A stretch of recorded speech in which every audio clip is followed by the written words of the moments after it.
Step by step, how to do kneeling kettlebell tricep extension. 1. Kneel on the floor or mat with your knees hip-width apart.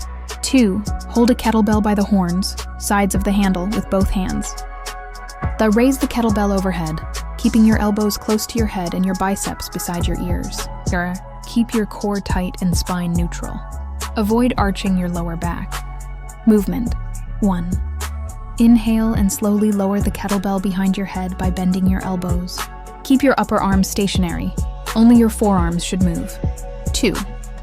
Go down until you feel a stretch in your triceps. 3. Exhale and extend your arms back up, pushing the kettlebell to the starting position. 4. Squeeze your triceps at the top for 1 second before repeating. Do 10 to 15 reps for 3 sets, resting 30 to 60 seconds between sets. Keep your elbows pointing forward, not flaring out. Avoid swinging the kettlebell. Control the motion. Engage your core and glutes to stabilize your body while kneeling. You can place a pad or towel under your knees for comfort. Thanks for watching. Check my next video.